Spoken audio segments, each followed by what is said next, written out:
Bom dia, galerinha, tudo bem? Bom, como eu falei para vocês, hoje eu vou dar continuidade no assunto calor, mas hoje a gente vai falar especificamente de calor latente, tá? E é claro que a gente vai falar de calor sensível também para poder fazer essa comparação de um com o outro, ok? Então vamos ver o que a gente tem aqui. Então, olha só, eu organizei um slide aqui, compilando o que está lá no livro digital, no slide do livro digital, com o que eu já tinha. Eu acho que ficou um pouquinho melhor para entender. Então, olha só, quando a gente falar de quantidade de calor, a gente tem duas situações. Olha lá. Ao retirar ou fornecer calor de uma substância pura, ela pode sofrer um aumento ou redução da temperatura ou mudar de fase. Então, olha só. Eu posso fornecer calor ou retirar calor de um corpo, uma substância, e ela pode resfriar ou aquecer. Quando isso acontecer, a gente vai estar falando de calor sensível. Quando eu forneci ou retirei calor e essa substância, ao invés de aquecer ou resfriar, ela mudou de fase, ou seja, era sólida, ficou líquida, era líquida, ficou sólida, aí a gente não está falando mais de calor sensível, a gente está falando de calor latente. Essas são as duas formas. A gente já conversou, o que macete, ok? Então, isso aqui é para calcular calor sensível, aquele que vai provocar mudança de temperatura, ou esfria ou aquece. E o que mole, que é quantidade de calor, massa vezes calor latente. Esse calor latente ele vai ser específico, tá? Eu vou ter calor latente de fusão, calor latente de solidificação. Então, para cada situação, a gente vai ter um valorzinho diferente, tá? Então, aqui, vamos ver quais são as informações que aparecem aqui. Então, o calor específico, ele vai ser utilizado no aumento ou na redução da temperatura, ok? E o calor latente, utilizado quando ocorre a mudança de fase, a mudança de fase, tá? Então, aqui, o que mole, talvez fique mais fácil. Eu não sou muito fã de macete para decorar a fórmula, mas se ajudar, quer ajudar, tá valendo, né? Então, quantidade de calor é igual a massa vezes o calor latente. Inicialmente, o calor fornecido serve para o aumento da temperatura. Depois, o calor é fornecido utilizado para realizar a mudança de fase. Então, vocês vão verificar, eu vou apresentar um gráfico para vocês, que a gente vai visualizar até que momento houve o aquecimento, em que momento houve a mudança de fase. E esse gráfico é muito interessante. Como a gente chega lá. Então, olha lá, só para frisar melhor, né? Calor latente ocorre quando há mudança de fase, é o que mole. Análise gráfica. Olha aqui, o que a gente tem aqui? Aqui eu tenho a quantidade de calor. Eu estou aumentando a quantidade de calor fornecida, ok? E aqui eu tenho no eixo Y, no eixo vertical, eu tenho a variação da temperatura. Isso aqui é fundamental vocês entenderem esse processo. Olha só, nesse intervalo de tempo, aqui, cadê o meu nota aqui? Nesse intervalo de tempo em que eu aumentei a quantidade de calor, o que aconteceu com a temperatura? Ela foi aumentando. Então, nesse intervalo, nesse primeiro intervalo onde o gráfico está subindo, eu tenho delta T, variação de temperatura, nesse intervalo de tempo aqui, o que eu tenho é a aplicação de calor sensível, porque é o calor sensível que provoca aumento, variação na temperatura, ok? Uma coisa fantástica que a gente precisa observar. Olha lá. Mudança de estado ou de fase. Nesse momento, quando ele atinge essa temperatura X aqui, não sei que temperatura é, mas nesse momento, quando ele atingiu essa temperatura, o corpo para de esquentar ou para de resfriar, se for curva de aquecimento ou de resfriamento, a gente vai ver isso já já. Para de mudar a temperatura. Enquanto ele está mudando o seu estado, a sua fase, está deixando de ser líquido para ser sólido, está deixando de ser sólido para ser líquido, ele não tem variação de temperatura. Então, aqui, onde acontece a mudança de estado, a mudança de fase, não tem variação de temperatura. Eu estou falando aqui de calor latente. Atingiu todo o processo de mudança de fase, mudou de fase. Ele começa a aquecer de novo. Começou a mudar a temperatura. Aqueceu, mudou a temperatura, aqui eu não tenho mais calor latente, eu tenho calor sensível, ok? Então, olha só, aqui voltando no início do gráfico. Variou a temperatura, calor sensível. Mudou de fase, não altera a temperatura. Grava isso na cabecinha de vocês. Não altera a temperatura enquanto ele estiver mudando de fase. Terminou a mudança de fase? Opa! Terminou a mudança de fase, ele volta a aquecer. Ok? Belezinha? O que mais que a gente tem? Então, aqui. Lembre-se, para calor latente, a quantidade de calor necessária à mudança de fase quando a substância está no ponto. M é massa e L é calor latente. Só para gritar aí para vocês tudo isso.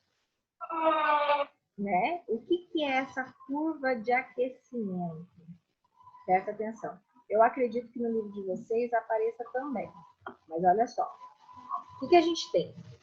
Eu estou aumentando a temperatura, certo? Olha aqui a variação da temperatura.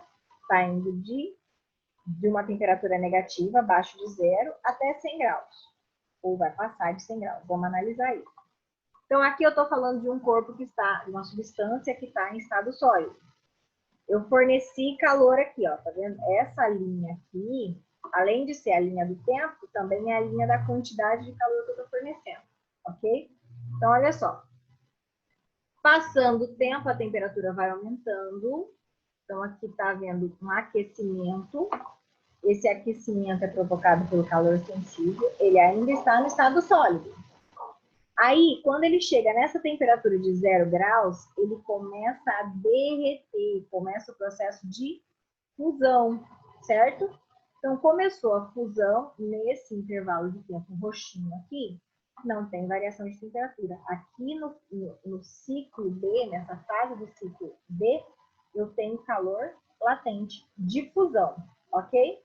Continuando, está passando o tempo, estou fornecendo calor, terminou a fusão, ele começa a aquecer novamente. De 0 a 100, ele está esquentando. Aqui, nesse ponto C, a gente tem aquecimento, portanto, eu tenho calor sensível, ok? Bom, o que acontece? Estou falando de água, né? Já deu para entender que a gente está falando de água.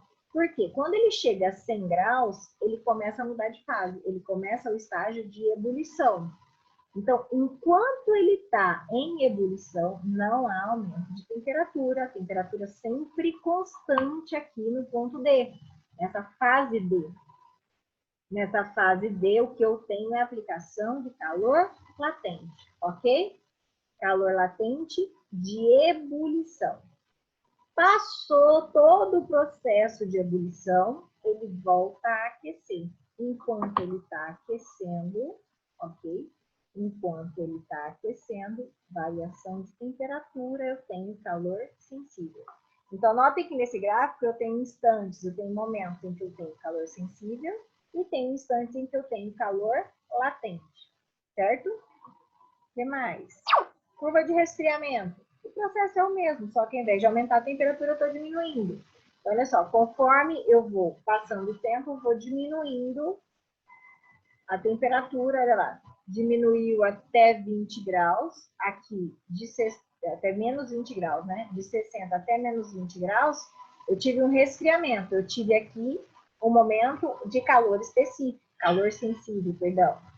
Aí aqui, no menos 20 graus, no tempo de 20 a 30 segundos, esse intervalo de tempo, houve uma mudança de fase. Pode ser condensação, solidificação, a gente não sabe porque ele não especificou. Passou desse intervalo de 20 a 30 segundos, continuou caindo a temperatura. Então, aqui de 20 a 30 segundos, calor latente. De 30 segundos até 40 segundos, continuou baixando a temperatura, continuou com calor sensível. Ok? Aqui a gente tem o que a gente chama de diagrama de fases. Então, a gente tem aqui 3 situações. A gente tem enquanto ele está sólido, enquanto ele está líquido e a partir do momento que ele entrou na função de gás. Esse ponto aqui ele vai ser chamado de ponto triplo, porque quando ele estiver nesse ponto aqui, ele é sólido, ele é líquido e ele é gasoso. Ele está nos 3 estados. Se eu olhar aqui, em cima dessa linha aqui, exatamente em cima dessa linha, eu estou falando de uma substância que se encontra em 2 estados físicos. está tanto no sólido quanto no gasoso, em cima dessa linha aqui. Quando eu parto para essa linha aqui, essa linha divide os dois estados, sólido e líquido. Então, qualquer substância que esteja sobre essa linha, ela está nos dois estados, sólido e líquido. Nessa curva aqui, essa curva divide quais estados? Líquido e gasoso. Qualquer substância que esteja aqui sobre essa linha, ela está nos dois estados, estado líquido e estado gasoso, ok? Se eu estiver falando de um ponto aqui, o objeto ou a substância está só no formato sólido, no estado sólido. Se eu estiver falando de qualquer coisa aqui, está só líquido. Se eu estiver falando de qualquer coisa aqui, só gás. E aí, o que acontece? Quando eu encontro essas três linhas, no encontro dessas três linhas, eu tenho o chamado ponto triplo, ok? É o ponto em que a substância se encontra ao mesmo tempo nas três fases, nos três estados, sólido, líquido e gasoso, ok? Esse é o diagrama de fases da água. Ok? E aqui a gente já entra em calorímetro, que é um outro tópico. Então, eu vou abrir o livro de vocês para mostrar o que mais que a gente tem lá para falar, tá bom? Então, olha só, no livro de vocês ele vai falar da questão das mudanças de fase, né? Vocês já estão carecas de saber tudo isso, tá? Vou falar do calor latente de mudança de fase, que a gente já falou, que mole tá ali, parará, parará, parará.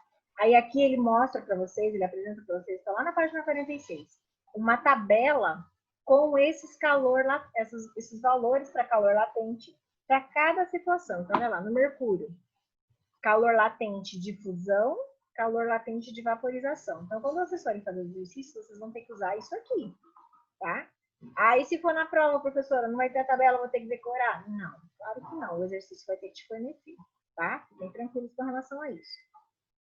Então, aqui ele vai falar que o calor latente de fusão é igual ao valor contrário, valor oposto do latente de solidificação. O latente de vaporização é o contrário, é o valor oposto ao latente de condensação, tá? Então, vou ler o que está aqui, ó. Na mudança de fase de substâncias puras, como água, mercúrio, não é uma mistura, é uma substância pura, a temperatura permanece constante durante todo o processo, cada substância muda de fase a uma determinada temperatura, e para a mesma substância, fusão e vaporização ocorrem em temperaturas diferentes. A temperatura de fusão e solidificação de determinadas substâncias são as mesmas. Tá? Então, assim, a 0 grau eu solidifico, a 0 grau eu condenso, ok? As temperaturas de ebulição e condensação também são as mesmas, o mesmo processo. Então, a partir do momento que eu começa a ebulição a 100 graus da água, por exemplo, a 100 graus ela começa a solidificação, a liquefação, né? Os calores latentes de fusão e solidificação de determinadas substâncias têm o mesmo valor em módulo. A diferença está no sinal. Para fusão, positivo, para solidificação, negativo. Por quê? Para fusão, eu vou ter que aquecer, eu forneço energia, por isso o calor latente é positivo. Para solidificação, ele vai ter que resfriar, ele perde energia, por isso é que fica negativo, ok?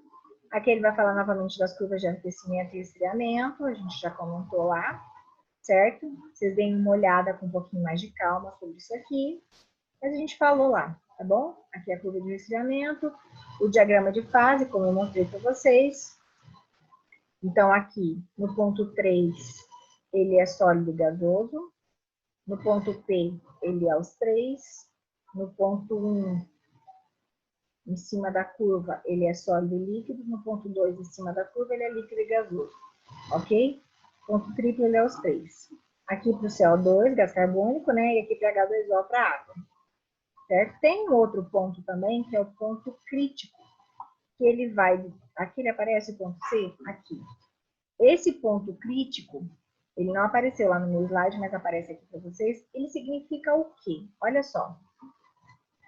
Uma substância que se encontra em temperatura acima do ponto crítico não sofre mais condensação, por mais que eu aumente, que eu varie a pressão. Dizemos que acima da temperatura crítica, a substância deixa de ser chamada de vapor e agora passa a ser gás, ok? Gás, o que que é o gás? É o nosso objeto de estudo daqui para frente, tá? Então, vamos se atentar para isso. É a denominação dada a toda e qualquer substância que se encontra acima da temperatura do ponto crítico. Ok? Belezinha? Então, aqui ele vai falar as temperaturas de ponto crítico. Parará. E é isso.